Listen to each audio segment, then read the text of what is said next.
يا أيها الناس قد جاءتكم موعظة من ربكم وشفاء لما في الصدور وهدى ورحمة للمؤمنين. السلام علیکم ورحمۃ اللہ وبرکاتہ. الحمد للہ رب العالمین والصلاة والسلام علی سید المرسلین، اما بعد. حضرات و خواتین، آج تیسرا جز شروع ہو رہا ہے. اعوذ باللہ من الشیطان الرجیم، بسم اللہ الرحمن الرحیم. تلک الرسل فضلنا بعضهم علی بعض. یہ سب اللہ کے رسول ہیں، ہم نے بعض کو بعض پر فضیلت عطا کی ہے. یہ بات اس لیے پیش کی گئی کہ اس سے پہلے کے امتوں نے رسولوں کے بارے میں بڑی غلط فہمیاں پیدا کیں، ان کے مقام اور مرتبے کے بارے میں بہت ایسی ویسی باتیں کی جو انبیاء کی شان کے مطابق نہیں. کسی کو کسی پر بہت چڑھا کر پیش کیا، کسی ایک نبی کو انتخاب کر کے دوسروں کا انکار کیا، حتیٰ کہ یہود نے بہت سے نبیوں کو قتل کیا. عیسائیوں نے سوائے عیسیٰ علیہ السلام کے کسی کو وہ مقام اور مرتبہ نہیں دیا. اللہ تعالیٰ نے کہا کہ نہیں، جتنے بھی اللہ کے رسول ہیں، خواہ وہ 1,00,000 سے زیادہ ہوں یا وہ جن کا قرآن میں ذکر کیا گیا ہے 25 نبی، لیکن ہمارا ایمان امت محمدیہ کا یہ ہونا چاہیے کہ آدم علیہ السلام سے لے کر آخری نبی پیارے نبی محمد رسول اللہ صلی اللہ علیہ وسلم تک سارے انبیاء برحق ہیں. وہ جب آئے سچے تھے، ان کی دین سچا تھا، ان کی تعلیمات سچی تھی، اور جب تک وہ دنیا میں رہے حق پر رہے. پھر جب وہ اپنا کام مکمل کر لیے اللہ کے پاس واپس چلے گئے. اب ہم اور آپ یہ ایمان رکھتے ہیں کہ سارے انبیاء کا مقام اور مرتبہ ہے. ہاں، چند انبیاء ہیں جن کو اللہ نے خاص فضیلت عطا فرمائی، جن کو فصبر کما صبر اولو العزم من الرسل کہا. اولو العزم انبیاء یہ حضرت نوح، حضرت ابراہیم، حضرت موسیٰ، حضرت عیسیٰ اور پیارے نبی صلی اللہ علیہ وسلم ہیں. پھر ان سبوں میں سب سے بڑا مقام حضرت محمد رسول اللہ صلی اللہ علیہ وسلم کا ہے، جو بالکل ظاہر اور باہر ہے. اس کے بعد اللہ تعالیٰ نے آیت الکرسی کو اس سورے میں اس جز میں نقل کیا ہے. آیت الکرسی ایک عظیم آیت ہے، ساری آیتوں میں سب سے عظیم آیت ہے، مشہور بھی ہے، اور ہر کس و ناکس اس آیت کی اہمیت اور فضیلت کو جانتا ہے. احادیث میں بھی اس کی فضیلت ہے، خاص کر وہ فضیلت کہ اس کی صبح شام تلاوت کرنے سے گھر کی جان مال کی حفاظت ہوتی ہے. ہر فرض نماز کے بعد اس کو پڑھنا چاہیے. پیارے نبی صلی اللہ علیہ وسلم کا حکم ہے کہ ہر فرض نماز کے بعد آیت الکرسی پڑھنی چاہیے. اور بھی بہت سی فضیلتیں ہیں. وجہ اس کی یہ ہے کہ خاص کر توحید اور اللہ کی ذات و صفات کے بارے میں جو انسانوں نے غلطیاں کی، اللہ تعالیٰ نے اس آیت کے اندر ان سب چیزوں کو بڑی تفصیل سے بیان کیا ہے. ہم مختصراً جاتے ہیں. سب سے پہلے کہا کہ اس آیت کی اہمیت کی ایک وجہ یہ بھی ہے کہ اس میں اللہ کا اسم اعظم ہے، اور وہ کہا جاتا ہے الحی القیوم. اللہ لا الہ الا هو الحی القیوم. یہ پہلی صفت بتلائی گئی کہ اللہ وہ ہے جو ہمیشہ قائم رہنے والا اور زندہ رہنے والا ہے. آج پوری دنیا کے اندر انسانوں نے جس کو خدا بنایا ہے، اگر یہ صفت ان میں تلاش کی جائے تو وہ سب اس صفت سے باہر ہو جائیں گے، اس لیے کہ ان میں سے کوئی بھی ہمیشہ قائم بھی نہیں رہا، ہمیشہ زندہ بھی نہیں رہے. وہ دنیا میں تھے، پیدا ہوئے، آئے، پھر موت کے ذریعے چلے گئے، سوائے عیسیٰ علیہ السلام کے. تو معلوم ہوا کہ کوئی بھی اس صفت کے اندر نہیں. دوسری صفت اللہ تعالیٰ نے بتایا کہ موت تو دور کی بات، موت کی جو ایک کڑی ہے نیند، اللہ تعالیٰ کو وہ نیند تک بھی نہیں آتی، بلکہ نیند کا ایک پہلا جھٹکا ہوتا ہے اونگ، وہ بھی نہیں آتی. جیسے اللہ تعالیٰ کا لا تأخذہ سنۃ ولا نوم، اللہ تعالیٰ کو نہ نیند آتی ہے اور نہ اونگ تک آتی ہے، کیونکہ یہ چیزیں انسان کے لیے ہی ہیں، اللہ اس سے بری ہے. تو یہ دوسری صفت بتلائی گئی. آپ دیکھیے دنیا نے جن جن کو خدا بنایا ہے وہ تو باقاعدہ سوتے تھے، جاگتے تھے، آرام کرتے تھے، لیکن اللہ تعالیٰ کے لیے چیز نہیں. پھر کہا لہو ما فی السماوات و ما فی الارض، اسی کے لیے زمین و آسمان کے اندر جو کچھ ہے سب اسی کا ہے، ساری ملکیت اس اللہ کی، جبکہ انسان دنیا میں جو خدا بنائے گئے ہیں وہ ایک ایک ملک، ایک ایک جگہ، ایک ایک علاقے کے تھے، ساری دنیا پر ان کی باتیں بھی نہیں چلی، لہذا وہ کیسے خدا ہو سکتے؟ جبکہ اللہ کی صفت یہ ہے کہ اس زمین و آسمان کے اندر جتنی چیزیں ہیں سب کا وہ مالک ہے۔ پھر دوسری چیز جو انسان اللہ تعالیٰ کے بارے میں یا اپنے گناہوں کی مغفرت کے بارے میں یا بڑوں کو جو بڑا بنایا صرف اس لیے کہ یہ لوگ اللہ کے پاس جا کر ہماری سفارش کریں گے، سفارش کا قرآن کریم نے انکار نہیں کیا ہے، شفاعت برحق ہے، لیکن کس کو یہ اجازت ہوگی، کس کو یہ مقام اور مرتبہ ملے گا؟ کیا ہر کس و ناکس جو چاہے کر لیں گے؟ یہ ہرگز نہیں ہو سکتا۔ ہم دیکھتے ہیں ہمارے ملک میں خود کیسے ایسے لوگ ہیں جو کسی شخصیت سے منسوب ہو جاتے ہیں اور وہ ان کی وفات کے بعد خط لکھ کر دیتے ہیں کہ یہ میرے منسوب ہیں، یہ میرے پیروکار ہیں، یہ میرے یہ ہیں، اور ان کی ایسی کی جائے ویسی کی جائے۔ گویا لوگوں نے اس کو بہت غلط معنوں میں لیا۔ تو اللہ تعالیٰ نے کہا من ذا الذی یشفع عندہ الا باذنہ، کون ہے جو اس کے پاس سفارش کر سکے سوائے اس کے حکم کے؟ تو گویا اذن ہے ضروری، عام نہیں ہے اذن۔ اب یہ اذن یعنی حکم کس کو ملے گا؟ تو صحیح آیات اور احادیث سے پتہ چلتے ہیں کہ سب سے پہلے پیارے نبی صلی اللہ علیہ وسلم کو ہے، اور اس کے بعد اللہ تعالیٰ کی طرف سے جس کو حکم ملے گا وہ ہے۔ ہر کس و ناکس، ہر ارے غیرو یہ چیزوں میں شامل ہرگز نہیں ہو سکتے، اور وہ احادیث میں تفصیل سے بیان کی گئی ہیں، وہی صرف اس کے حقدار ہو سکتے ہیں۔ یعلم ما بین ایدیہم وما خلفہم، اللہ تعالیٰ ہی ہے جو جانتا ہے جو کچھ کے آگے کیا گیا اور جو کچھ کے پیچھے، یعنی پہلے اور بعد ساری چیزیں، اس لیے کہ هو الاول والآخر، وہی اول ہے، وہی آخر ہے، وہی ظاہر ہے، باطن ہے، سب کچھ کا علم اس کے پاس ہے۔ وَلَا يُحِيطُونَ بِشَيْءٍ مِّنْ عِلْمِهِ، اور اس کے علم میں سے کوئی احاطہ نہیں کر سکتا الا بما شاء، مگر جتنا اللہ تعالیٰ علم دے۔ اللہ تعالیٰ جب تک علم نہ دے کسی کو، اللہ تعالیٰ کا حکم جب تک نہ ہو، کوئی اس کو حاصل نہیں کر سکتا۔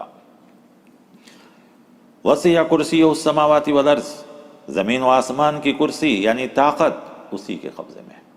اب اس لفظ میں بھی ہم کو بحث کرنے کی ضرورت نہیں ہے کہ کرسی کا مطلب کیا ہے، کرسی کیسی ہے، کیا سونے کی، چاندی کی، لکڑی کی، لوہے کی، بادشاہوں کی جیسا، امیروں کے جیسا، فقیروں کے جیسا، ایسا کچھ بھی ہم کو بحث نہیں کرنا چاہیے۔ یہاں مراد اس سے طاقت، قوت ہے۔ عام طور پر بھی اردو میں استعمال ہوتا ہے کہ انسان جب کرسی میں آتا ہے تو اس کی طاقت بڑھ جاتی ہے۔ کرسی سے مراد طاقت، قوت، قبضہ، ملکیت ہے۔ گویا سارے زمین و آسمان پر ملکیت صرف اور صرف اللہ کی ہے۔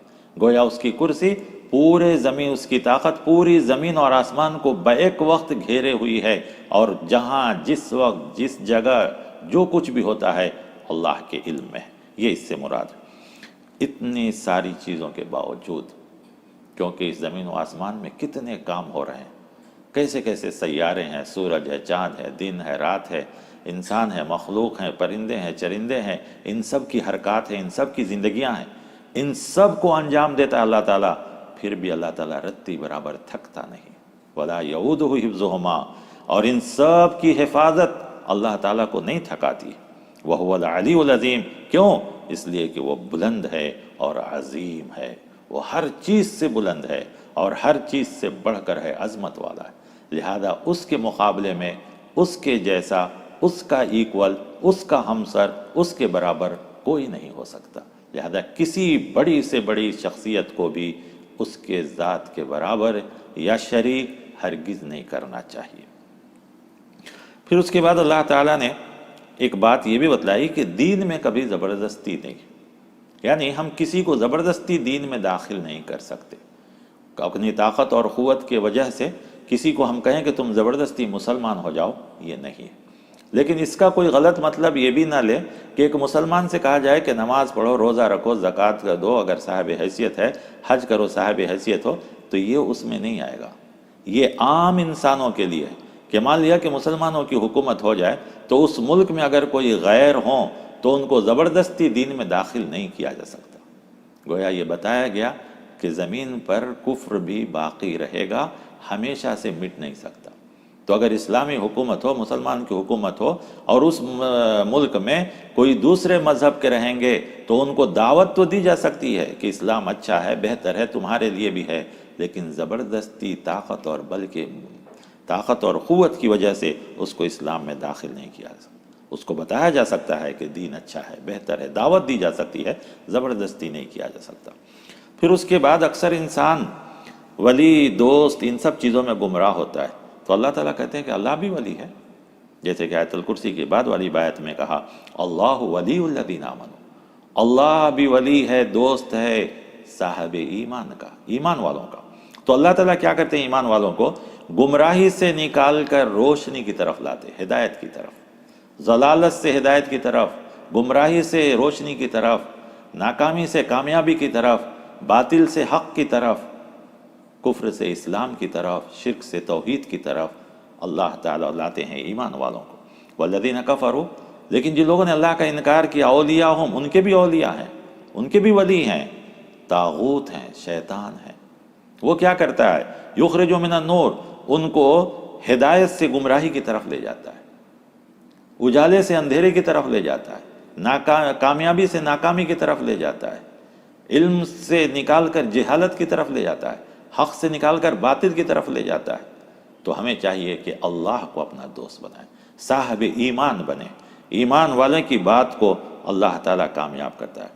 پھر اس کے بعد کہا کہ وہ طاغوت و شیطان اپنے دوستوں کو یہی نہیں کہ گمراہی کی طرف لے گیا، بلکہ یہی لوگ جہنمی اور ہمیشہ ہمیش اسی میں رہیں گے۔ اس کے بعد اس جز میں 3 واقعات پیش کیے گئے، ایک حضرت عزیر علیہ السلام کا اور 2 واقعے کا تعلق حضرت ابراہیم علیہ السلام سے۔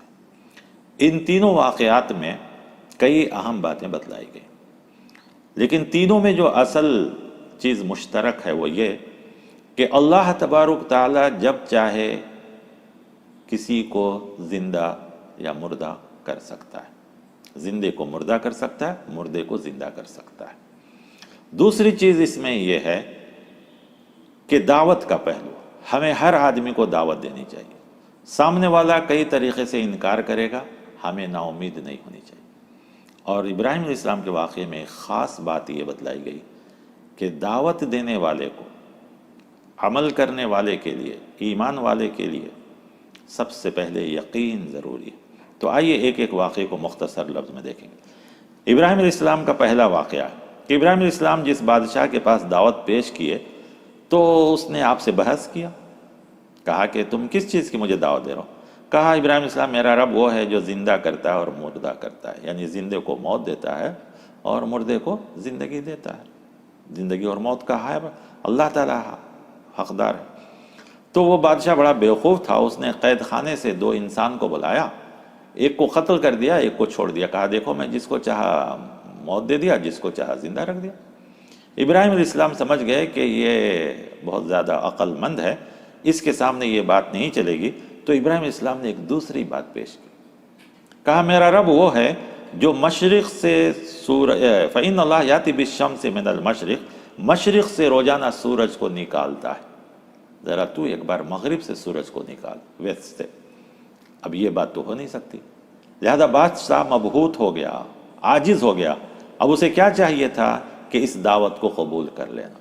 اس میں یہ بھی پتہ چلتا ہے کہ آدمی کو دعوت دیتے وقت سچے دلائل کے ساتھ اور سامنے والے کی قوت، طاقت، علم کے مطابق دعوت دینی چاہیے، یہ بھی ایک بات ہے۔ اب وہ آدمی کا دل چونکہ کفر سے بھرا ہوا تھا تو عاجز ہونے کے باوجود، لاچار و بیچار ہونے کے باوجود ایمان نہیں لایا، حالانکہ اسے چاہیے تھا کہ ایمان لائے۔ جبکہ دوسرے 2 واقعات میں بھی انبیاء ہی کے واقعات ہیں، ان کے سامنے بھی بات چیزیں آئیں، لیکن جب حق واضح ہو گیا تو فوراً انہوں نے اللہ کا اقرار کیا، جیسا کہ حضرت عزیر علیہ السلام کا واقعہ ہے کہ ایک بار وہ ایک بستی کے اوپر سے جا رہے تھے، تو انہوں نے دیکھا کہ اس بستی کے اوپر عذاب آیا ہے اور اس بستی کے سارے لوگ ایسے اوندھے منہ پڑے ہیں جیسے ایک درخت ہوا میں گر جائے اور اس کی ڈالیاں الگ، پتے الگ، تنا الگ، درخت الگ، ساری چیزیں ہو جاتی ہیں، تو اس طریقے سے پورے گاؤں کے لوگ پڑے ہوئے تھے، بے حال پڑے ہوئے تھے۔ فوراً عزیر علیہ السلام نے کہا اللہ تعالیٰ تو کہتا ہے کہ میں دوبارہ زندہ کروں گا، تو ان لوگوں کی تو ایسی حالت ہو گئی ہے جیسے کہ درختوں کی حالت ہو جاتی ہے کہ ڈالیاں، پتے سب الگ، کیسے اللہ ان کو زندہ کرے گا؟ اللہ تعالیٰ نے خود عزیر علیہ السلام کو موت کے منہ میں ڈال دیا، اور یہ موت کے منہ میں 1 دن 2 دن نہیں، 100 سال تک۔ 100 سال کے بعد اللہ تعالیٰ نے فرشتے کو بھیجا، عزیر علیہ السلام کو اللہ تعالیٰ نے زندہ کیا۔ فرشتے وہاں انسان کی شکل میں تھے، انہوں نے ان سے پوچھا کہ آپ کتنے دن موت؟ انہوں نے کہا کہ آدھا دن یا ایک دن. انہوں نے کہا نہیں نہیں، آپ 100 سال تک تھے. پھر اس کے بعد اللہ تعالیٰ نے کہا فانظر الی طعامک، ان کے ساتھ جو کھانا تھا، یہ سفر میں تھے، کھانا تھا، سواری تھی، سب کچھ تھی، تو کہا ذرا اپنے کھانے پینے کو دیکھو. جب انہوں نے ان کے کھانے پینے کو دیکھا جو 100 سال پہلے وہاں رکھے تھے، آج بھی بالکل فریش تھے. سوچ کر دیکھیے اللہ تعالیٰ کی قدرت. 100 سال کے بعد 100 سال کے بعد بھی ان کا کھانا پینا بالکل ویسا ہی فریش تھا. قرآن کہتا لم یتسنہ، رتی برابر بھی اس میں فرق نہیں آیا تھا. پھر اس کے بعد جو ان کا جانور تھا وہ بھی مر گیا تھا، اس کی ہڈیاں سب وہیں گلی پڑی تھیں، سب کچھ ختم ہو گیا تھا، صرف ہڈیاں تھیں. اللہ تعالیٰ نے کہا وانظر الی حمارک، آپ اپنے گدھے کی طرف دیکھیے. وَلِنَجْعَلَكَ آیَةً لِلنَّاسِ، ہم اس کو ایک دوسری نشانی آپ کے لیے بنایا جا رہا ہے. تو کیا ہوا؟ اچانک ان ہڈیوں میں ایک حرکت پیدا ہوئی. ساری ہڈیاں جسم میں جہاں جہاں رہنی چاہیے ایک ڈھانچے کی جیسا بن گئی. تھوڑی دیر کے بعد پھر اس کے اوپر گوشت ہوا، پھر اس کے بعد چمڑی آئی اور وہ جانور اٹھ کے کھڑا ہو گیا. جو ہی عزیر علیہ السلام کو معلوم ہوا، فلما تبین لہ، جب ان کے سامنے حق ظاہر ہو گیا کہ ارے 100 سال کے بعد اللہ تعالیٰ جب مجھے زندہ کر دیا، میرے جانور کو زندہ کر دیا، میرے کھانے پینے کو ویسا ہی فریش رکھا، تو اللہ تعالیٰ تو کتنا سال کے بعد زندہ کر سکتا ہے. فوراً ان کا عالم، میں جان گیا ان اللہ علی کل شیء قدیر، اللہ ہر چیز پر قدرت ہے. دوسرا واقعہ خود حضرت ابراہیم علیہ السلام کا ہے. ابراہیم علیہ السلام خود ایک بار اللہ تعالیٰ سے کہے اے اللہ آپ مردے کو کیسا زندہ کریں گے؟ ابراہیم علیہ السلام کو یقین ہونا تھا، ایمان تو تھا. ایمان الگ چیز ہے، یقین الگ چیز ہے. تو اللہ تعالیٰ نے فوراً کہا اولم تؤمن، کیا تمہارے پاس ایمان نہیں ہے کہ تم اللہ تعالیٰ دوبارہ زندہ کرے گا قیامت کے دن؟ ابراہیم علیہ السلام کو بلا، یہ کیوں نہیں، مجھے تو ایمان ہے. تو ایمان الگ چیز ہے، یقین الگ چیز ہے. تو ابراہیم علیہ السلام نے کہا بلا ولکن لیطمئن قلبی، اے اللہ مجھے ایمان تو ہے، مجھے دل کا اطمینان چاہیے. یاد رکھیے یہی اطمینان ہونا چاہیے. آج ہم مسلمانوں کو آخرت کا، رسول کا، قرآن کا، اللہ کا، تقدیر کا ایمان صرف ہے، یقین ہونی چاہیے. اور خاص کر آخرت کے بارے میں قرآن یہی کہتا ہے وَبِالْآخِرَةِ هُمْ يُوقِنُونَ، آخرت پر یقین رکھو. اور اس سے یہ بھی پتہ چلتا ہے کہ ایک داعی کو بھی پہلے اس پر یقین ہونا چاہیے. آج ہم مسلمانوں کو ہمارے دین پر پہلے یقین ہونا چاہیے کہ ہمارا دین برحق ہے، صحیح ہے، سارے دینوں میں یہ دین بہتر ہے، بلکہ یہی دین ہے، اس کے علاوہ کوئی دین صحیح نہیں ہے. لیکن کہاں ہم کو یقین ہے؟ اگر یقین ہو جائے تو پھر ہم کو عملوں میں سستی نہیں ہوگی. ہم کو یقین ہو جائے تو بڑا سے بڑا عمل ہمارے لیے آسان ہوگا اور چھوٹا سے چھوٹا گناہ ہمارے لیے مشکل ہوگا. یہ ہمیں یقین نہیں ہے، اسی لیے ہم کو آج ہر چیز میں سستی اور کاہلی ہوتی ہے. حتیٰ کہ ہم جب تھوڑی سی تکلیف ہوتی ہے تو ہم پریشان ہو جاتے ہیں، ہم باطل سے سمجھوتا کر لیتے ہیں، ہم باطل سے ڈر جاتے ہیں، خوف کھانے لگتے ہیں. کیوں؟ یقین نہیں ہے. ہم جان رہے ہیں کہ اللہ ہے، رسول ہے، کتاب برحق ہے، قرآن صحیح ہے، لیکن یقین ہونا چاہیے. تو ابراہیم علیہ السلام نے کہا یطمئن قلبی، اے اللہ میرے دل کے اطمینان کے لیے. تو اللہ تعالیٰ نے کہا ٹھیک ہے، جاؤ 4 پرندوں کو لو، تم اس سے دوستی کر لو، جب وہ تم بلائیں تو آؤ، جب جاؤ بولے تو چلے جائیں. جب یہ حالت ہو جائے تو ان پرندوں کو ذبح کر کے الگ الگ تم پہاڑوں پہ 4 جگہ رکھ دو. پھر اس کے بعد تم ان کو بلاؤ، وہ اللہ کے حکم سے تمہارے پاس آ جائیں گے. ابراہیم علیہ السلام نے ایسا ہی کیا، ذبح کر کے الگ الگ رکھ دیا. فوراً جب انہوں نے بلایا تو پورے کے پورے اڑ کر سامنے آ گئے. تو ابراہیم علیہ السلام کے سامنے جب یہ بات آ گئی تو انہوں نے کہا وَعْلَمْ، میں جان گیا، ان اللہ عزیز حکیم، کہ بے شک اللہ زبردست ہے، حکمت والا ہے، اور مجھے یقین بھی ہو گیا. تو معلوم ہوا کہ یقین بھی بہت بڑی چیز ہے.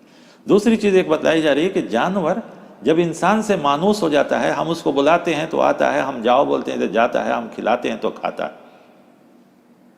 کیوں؟ اس لیے کہ وہ جانور سمجھتا ہے کہ یہ میرا مالک ہے. تو انسانوں، ہمارا مالک بھی تو اللہ ہے. ہم بھی تو کہتے ہیں کہ میرا رب مالک ہے، لیکن وہ اللہ ہم کو بلاتا ہے. وہ اللہ ہمارے لیے یہ میسج بھیجا قرآن، لیکن کیا ہم اس میسج کی طرف ہوتا ہے؟ ہم بیٹھے رہتے ہیں، ہمارے فون میں تھوڑی سی حرکت ہوتی ہے تو فوراً ہمارا ہاتھ اس فون کے اوپر چلا جاتا ہے. معلوم نہیں کس دوست نے، کس ساتھی نے ہم کو میسج بھیجا، اور ہم اس کو فوراً پڑھ لیتے ہیں. اللہ نے بھی قرآن کو میسج بنا کے بھیجا ہے. ہم نے کتنے بار اس کی طرف توجہ دی؟ ہاں، ہم کو علم ہے، یقین نہیں ہے کہ ہاں اس کی باتیں حق ہے، اس کی باتیں برحق ہے. ہم بھی دنیا والوں کی طرح ان کی عادتوں اور ان کی ساری چیزوں میں ہم اور آپ بھی بہہ جاتے ہیں۔ کاش ہم بھی کہتے ان اللہ عزیز حکیم، کہ اللہ واقعی تو بہت زبردست ہے، جس طرح تو نوح علیہ السلام کو طوفان سے بچا لیا، ابراہیم علیہ السلام کو آگ سے بچا لیا، ایوب علیہ السلام کو بیماری سے بچا لیا، اور سارے نبیوں کو ان کی تکلیفوں سے بچایا، یونس علیہ السلام کو مچھلی کے پیٹ سے نکالا۔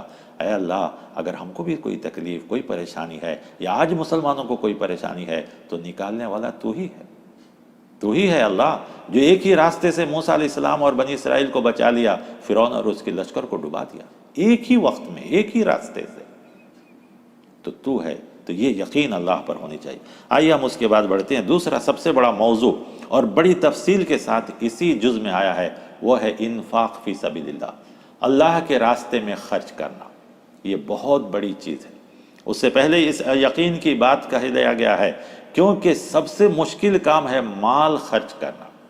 یہ بہت مشکل کام ہے، مال خرچ کرنا، لیکن اللہ تعالیٰ نے اس کو ایک مثال کے ساتھ پہلے بیان کیا۔ کئی آیتیں یہاں ہیں، اس میں سے پہلی آیت کہا اللہ تعالیٰ نے، جو لوگ اللہ کے راستے میں خرچ کرتے اس کی مثال ایسی ہے جیسے کہ ایک بیج لگایا، اس میں 7 پودے آئے اور ہر 7 خوشے آئے، اور ہر خوشے میں 100 دانہ، گویا ایک بیج سے 700 گنا نیکی اللہ تعالیٰ دے۔ ایک نیکی کا بدلہ، ایک چیز ہم نے خرچ کی تو 700 گنا۔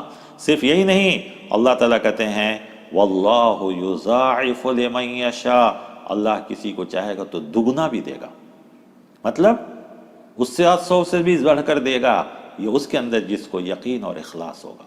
ہم روزانہ دیکھتے ہیں خاص کر کسانوں کو، زمین میں جو بیج ڈالتے ہیں اس سے کتنا گنا اللہ تعالیٰ ان کو ادا۔ ایک بیج لگاتے ہیں، درخت ہوتا ہے، کئی سالوں تک وہ ہم کو پھل دیتا ہے، تو کیا اللہ تعالیٰ کے لیے کوئی مشکل نہیں؟ کہا اللہ کے راستے میں خرچ کرو گے تو اللہ اس سے بڑھ کر دے گا۔ واللہ واسع علیم، اللہ بہت کشادہ ہے، بہت کشادہ ہے، اور علم بھی رکھنے والا ہے کہ تم نے خرچ کیا تو کیا کیا۔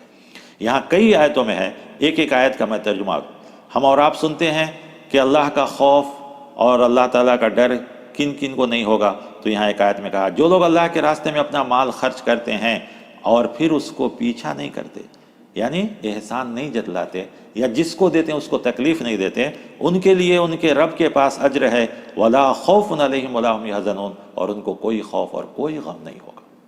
پھر اس کے بعد کہا گیا کہ جو لوگ اللہ تعالیٰ کے راستے میں مال کو خرچ کرتے ہیں، اس کی مثال خواہ وہ دن میں خرچ کرتے ہیں یا رات میں، چھپا کر یا ظاہری طور پر، اللہ تعالیٰ ان سب چیزوں کو جان لیتا ہے۔ بہت سی آیتیں اس میں اندر آ گئی، لیکن ساتھ ساتھ ایک چیز یہ بھی بتلایا گیا کہ جو کچھ تم خرچ کرو یہ صرف اللہ کے لیے، اللہ کے علاوہ کسی اور کو راضی کرنے کے لیے۔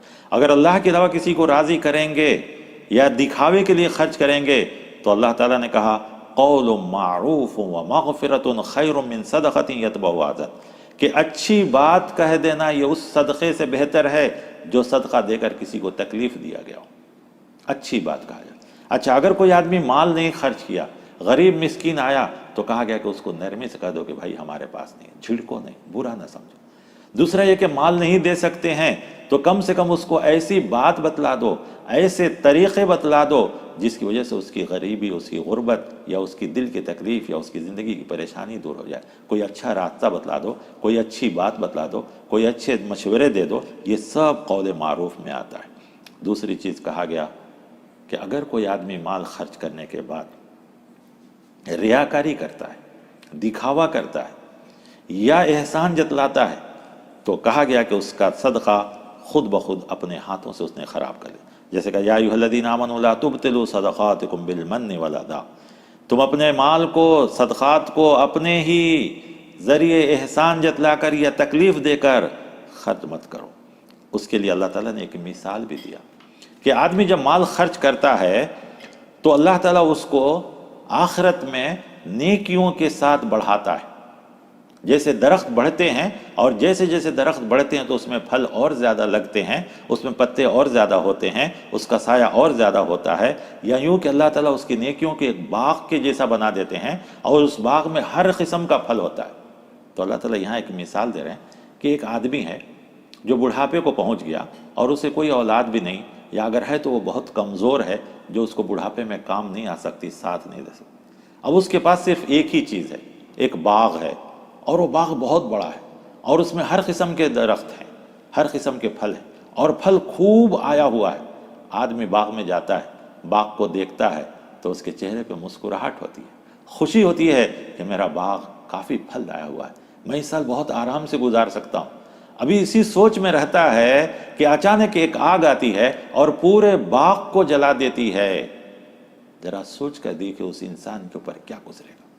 تو اللہ تعالیٰ کہتے ہیں کہ انسان تم نیکیاں کر رہے ہو اور ساتھ ساتھ تم احسان جتلا کر یا ریاکاری کر کے نیکیاں کو ختم کر رہے ہو، نیکیاں کر کے یہ سوچ رہے ہو کہ آخرت میں پہنچ جاؤں گا تو میں تو کامیاب ہو جاؤں گا نیکی، لیکن نہیں، تم احسان جتلا کر یا ریاکاری کر کر یا دکھلا کر یا دل میں کچھ لا کر کے کہ میں نے یہ کیا، میں یہ کیا، میں وہ کیا، یہ کہہ کر بتلا کر تم اپنے ہی ہاتھوں سے اپنی نیکیوں کو جلا دے رہے ہو، راکھ کر دے رہے ہو، جیسا اس باغ کو آگ نے جلا کر راکھ کر لیا۔ لہذا نیکی کرنے کے بعد اس نیکی کو باقی رکھو، ریاکاری سے، دکھاوے سے، ہر چیز سے باقی رکھو۔ پھر اس کے بعد ایک اہم چیز اسی سورے میں بتلائے گی بہت تفصیل کے ساتھ، اور وہ ایک ایسا گناہ ہے جس کو اللہ تعالیٰ کہتے ہیں کہ اللہ اور اس کے رسول کے خلاف جنگ کرنا ہے۔ جنگ، اعلان جنگ، بیٹل، لڑائی کرنی، وہ ہے سود، ربا، انٹرسٹ۔ قرآن کریم نے اسی جگہ اس کو تفصیل سے بیان کیا۔ صرف ایک آیت سورہ آل عمران میں آئی، کہا وَلَا تَأْكُلُوا الرِّبَا أَضْعَافًا مُضَاعَفًا، سنگل یا ڈبل، کم یا بڑھا چڑھا کر، کسی طریقے سے تم سود کو نہ کھاؤ۔ سود، انفاق کے بعد اس کا ذکر کیا گیا۔ گویا جس معاشرے میں غریبوں محتاجوں کی مدد نہیں ہوگی وہیں پر سود جنم لیتا ہے، انٹرسٹ کے کاروبار آگے بڑھتے ہیں، جبکہ انفاق فی سبیل اللہ ہمیں بہت سے فائدے بتلائے گئے۔ تو سوسائٹی کے اندر سب سے پہلے یہ ہونی چاہیے، بیت المال کے ذریعے یا انفاق فی سبیل اللہ کے ذریعے، غریبوں مسکینوں کا خیال رکھنے کے ذریعے، جہاں جہاں یہ چیز نہیں ہوگی وہیں پہ سود آئے گا۔ ایک آیت کا ترجمہ اور میں بتلا دوں، شیطان جہاں بہت سے گناہوں کی طرف لے جاتا ہے، اس میں سے ایک یہ بھی ہے کہ شیطان اللہ کے راستے میں خرچ کرنے سے ڈراتا ہے، غریب و مسکین پر خرچ کرنے سے ڈراتا ہے، لیکن بیکار کاموں میں خرچ کرنے سے کبھی نہیں ڈراتا۔ جبکہ اللہ تعالیٰ تمہیں اللہ کے راستے میں خرچ کرنے کے بعد مغفرت کا اور بڑھا چڑھا کر دینے کا وعدہ کرتے ہیں، تو اب ایک انسان شیطان کے وعدے پر یقین کرے گا یا اللہ کے وعدے پر؟ ہمیں چاہیے اللہ کے وعدے۔ تو سود تو پڑھے لکھے لوگ ہیں، سب جانتے ہیں، میں ایک چیز صرف بتلاتا ہوں کہ سود کتنا نقصان دہ ہے۔ آپ دیکھیے آج دنیا میں جہاں بھی کرائسس ہوتے ہیں، آج بھی جس میں ہم گزر رہے، پوری دنیا گزر رہی ہے، تو آپ دیکھیے ورلڈ بینک بھی، ہر ملک کے بینک نے بھی سب سے پہلا کام اکانومی کو آگے بڑھانے کے لیے، مالی حالت کو سدھارنے کے لیے، سب سے پہلا کام انہوں نے کہا انٹرسٹ ریٹ کو کٹ کیا۔ کیوں؟ جب بھی کرائسس آتے ہیں دنیا میں سب سے پہلے انٹرسٹ ریٹ کو کٹ کیا جاتا ہے۔ میں صرف ایک ہی چیز میرے ذہن میں جو بات ہے وہ یہ، اگر انٹرسٹ کو ہمیشہ کے لیے ختم کر دیا جائے تو مالی کرائسس، اکنامک کرائسس کبھی بھی دنیا میں آ ہی نہیں سکتے۔ پوری دنیا میں اکنامک گڑبڑی ہونے کی سب سے بڑی وجہ انٹرسٹ ہے، لیکن آج پوری دنیا کے تجارتوں کو انٹرسٹ میں ایسا جکڑ دیا گیا ہے، سود میں ایسا جکڑ دیا گیا ہے کہ اچھے سے اچھے انسان، اچھے سے اچھے بیپاری، اچھے سے اچھے تاجر ہلاک اور تباہ ہو جاتے ہیں، بہت سے ملک ڈوب جاتے ہیں، غریب ملک کبھی بھی اوپر نہیں آتے، صرف اور صرف انٹرسٹ کی وجہ سے۔ اللہ تعالیٰ نے صاف صاف کہا کہ یا ایھا الذین آمنوا، خاص کر ایمان والو، اللہ سے ڈرو، وذروا ما بقی من الربا، اب تک جو ہو گیا ہو گیا، اب کم سے کم سود کے بارے میں ڈرو۔ اگر تم نہیں تو کہا فَإِن لَمْ تَفْعَلُوا، اگر تم نہیں بچو گے اسے، فَأَذَنُوا بِحَرْبٍ مِّنَ اللَّهِ، اللہ اس کے رسول سے جنگ کرنے کے لیے تیار ہو گئے۔ کون کرے گا اللہ رسول سے جنگ؟ اور جو اللہ رسول کے خلاف جنگ کرے گا وہ جیتے گا، وہ کامیاب ہوگا؟ وہ کبھی کامیاب ہو سکتا ہے؟ اس کی کامیابی ہو سکتی ہے؟ ہرگز نہیں۔ اللہ نے اس آیت پر اس چیز کو ختم کیا کہ اگر کوئی سود کو نہیں چھوڑے گا، اللہ تعالیٰ بعض عقل مند لوگ بڑھے جنہوں نے کہا نہیں تجارت بھی وہی ہے، سود بھی وہی ہے، یہاں بھی پیسہ لگتا ہے نفع ہوتا ہے، وہاں بھی پیسہ لگتا ہے نفع ہوتا ہے۔ اللہ نے کہا اللہ احل اللہ البیع، اللہ نے تجارت کو حلال قرار دیا، وحرم الربا، اور سود کو حرام قرار دیا۔ لہذا کوئی اس نصیحت کے آنے کے بعد بھی اگر نہیں بچے گا تو یاد رکھو وہی جہنمی ہے اور اس میں ہمیشہ ہمیشہ رہے گا۔ اللہ سود کو مٹاتا ہے، صدقات کو بڑھاتا ہے، صدقات و خیرات کو بڑھاتا ہے۔ ایک مجبور انسان ہے، اب وہ پہلے ہی مجبور ہے، آپ اسے سود پر قرض دے کے اور زیادہ مجبور کر رہے ہیں، وہ کیسے اوپر اٹھے گا؟ اس کو تو انفاق فی سبیل اللہ کے ذریعے، صدقات و خیرات کے ذریعے اس کو مصیبت سے نکالنا چاہیے، لیکن ہم سود کے ذریعے اس کو اور مصیبت میں ڈال رہے ہیں، مصیبت کے اوپر مصیبت ڈال رہے ہیں۔ آخری آیت ہے جس کے اوپر ہم اور آپ کی توجہ دوں کہ اسلام ایک ایسا مذہب ہے جو تجارت، لین دین سب کچھ سکھاتا ہے۔ دنیا کے کسی مذہب میں یہ حکم نہیں ہے، صرف قرآن میں ہے۔ اور اس آیت کی بھی خصوصیت ہے کہ جس طرح یہ سورت سب سے بڑی سورت ہے سورہ بقرہ، اسی طرح یہ آیت بھی پورے قرآن میں سب سے بڑی آیت ہے جس کو آیت مدائنہ کہا جاتا ہے۔ وہ تاجروں کے لیے، کاروباری لوگوں کے لیے، لین دین والوں کے لیے ہے۔ کہا گیا کہ جب بھی کوئی لین دین ہو تو لکھ لیا کرو، چھوٹا ہو یا بڑا ہو، سفر میں ہو تب بھی لکھ لیا کرو، تم کو لکھنے نہیں آتا ہے تو کسی سے لکھوا لو، اور جو آدمی لکھے گا اس کو کہا گیا کہ انصاف کے ساتھ لکھے، اس پر گواہ مقرر کر لو، اور صرف دو ہی گواہ۔ آج بھی پوری دنیا میں دیکھیے، کوئی بھی بانڈ ہوتے ہیں، کوئی بھی تجارتی کاروبار ہوتا ہے، کوئی بھی کانٹریکٹ ہوتا ہے، کوئی بھی اکاؤنٹ اوپن ہوتے ہیں، دو ہی گواہ پوچھے جاتے ہیں۔ یہ سب قرآن کریم نے دیا ہے۔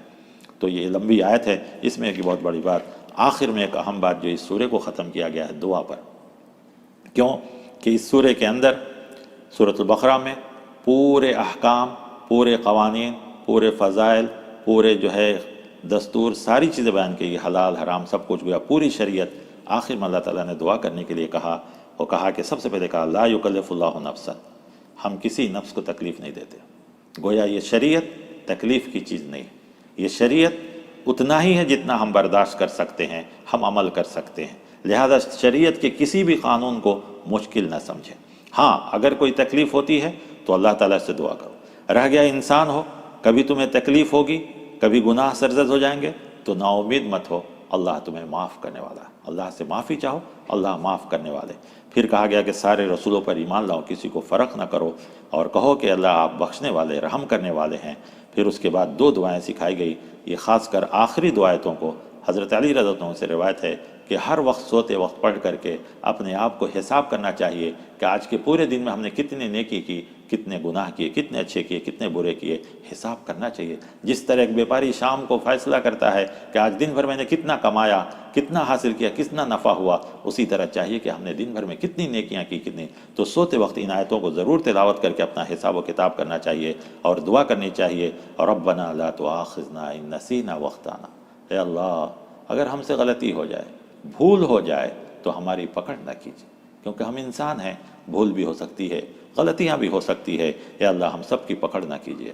اور ربنا ولا تحمل علینا اصرا کما حملته علی الذین من قبلنا، اے اللہ اس سے پہلے لوگوں پر جو شریعت مشکل تھی ویسا ہم پر نہ ڈالیے، ہم اتنا بوجھ نہیں اٹھا سکتے، لہذا شریعت آسان کی گئی۔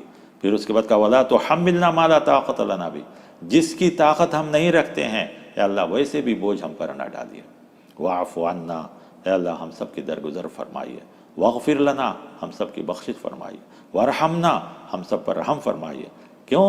اس لیے کہ انت مولانا، آپ ہی ہمارے مولا ہیں، آپ ہی ہمارے کارساز ہیں، آپ ہی ہمارے سب کچھ ہیں، اے اللہ آپ کے علاوہ کوئی نہیں ہے، ہم آپ ہی کے اوپر آتے ہیں۔ دوسری چیز اے اللہ اس ایمان پر، اس چیزوں پر عمل کرنے میں جو چیز آڑے آتی ہے وہ کفر ہے، تو اے اللہ فانصرنا علی القوم الکافرین، ہم سب کی کافر قوم پر مدد فرمائیے، اس لیے کہ کفر ہمیشہ حق میں آڑے آتا ہے، ایمان والوں کے لیے آڑے آتا ہے، ایک ایمان والوں کے ایمان میں رکاوٹیں پیدا کرتے ہیں، اے اللہ ہم کو ان سب پر مدد فرمائیے۔ میں آج یہیں تک سورۃ البقرہ کو مکمل کیے دیتا ہوں، اس لیے کہ کافی وقت ہو گیا، پھر انشاءاللہ اس کے بعد سورہ آل عمران آپ کی خدمت میں پیش کی جائے گی۔ میں نے سورۃ البقرہ کے 3 راتوں میں مختصر سی تشریح کی ہے، یہ پورا خلاصہ نہیں ہے، پوری تفسیر نہیں ہے، چیدہ چیدہ وہاں سے چند باتیں ہیں، ورنہ قرآن تو ایک سمندر ہے، اس کے اندر آپ جتنا ڈوبیں گے، جتنا غور کریں گے، اتنی موتیاں آپ کو ملیں گی۔ اللہ تعالیٰ سے دعا ہے کہ اللہ تعالیٰ مجھے آپ کو سب کو ان چیزوں کو پڑھنے، سمجھنے، غور کرنے اور عمل کرنے کی توفیق عطا فرمائے۔ آمین۔ وصلی اللہ علی النبی، والسلام علیکم ورحمۃ اللہ وبرکاتہ۔